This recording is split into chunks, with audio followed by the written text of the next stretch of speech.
আমরা প্রশাসনের কাছে বিচার চাই। আমরা প্রশাসনের কাছে এই সুস্থ তদন্ত সাপেক্ষে সুনির্দিষ্ট আসামিকে গ্রেপ্তারের দাবি জানাই। আজকে সমবেত হয়েছি।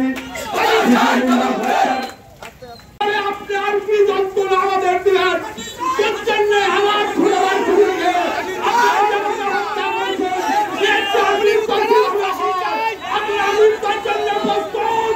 আপনারা কত মারবেন আর আমরা আপনাদের জীবনে আমরা আছি। এই একজন যদি থাকি আমরা এই মামলায় আপনাদের সাথে রয়ে যাব। আপনারা সবাই আমাদের সাথে সহযোগিতা করবেন। সারা আন্দোলনের জন্য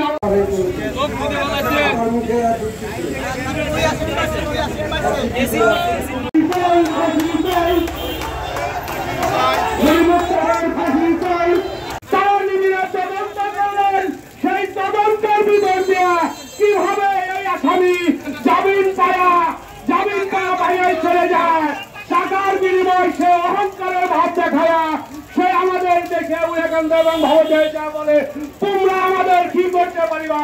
একমাত্র তারা কি টাকার কারণে এগুলি করতেছে। এইভাবে যদি হয়ে যায় তাহলে এই দেশে আরো বহুত ভাবে নরপ্রসাদ তৈরি হয়ে যাবে।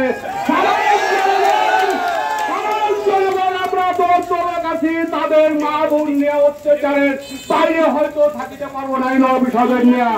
কিন্তু আমরা এখানে ঐক্যবদ্ধ হয়েছি। আমরা হাজার হাজার মানুষ, এলাকার মা বোনেরা, সাধারণ মানুষেরা সকলে এই নরহত্যার বিচার চাই।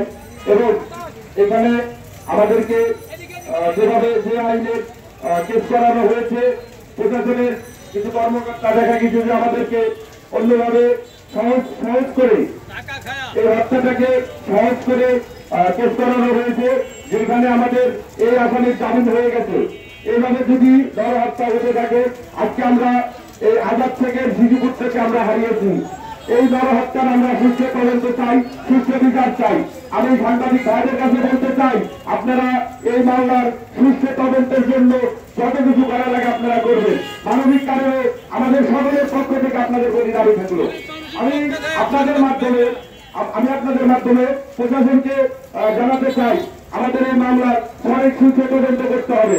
এমনকি আমাদের এই মামলার আসামিদেরকে আইনের আওতায় এনে কঠোর থেকে কঠোরতম বিচার করতে হবে। আজকে যদি সমাজে এই ধরনের হত্যার বিচার না হয় তাহলে আমরা কি পাবো? আমরা এই দেশে কিছুদিন আগে আমি সাংবাদিকদের কাছে অনুরোধ করি, আপনারা আমার ছেলেকে আপনারা সুস্থ বিচার পাওয়া দিবেন। এই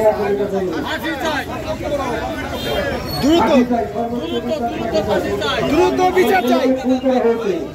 বিচার চাই। ছেলেকে ফোন করা হয়েছে, আমি আপনাদের কাছে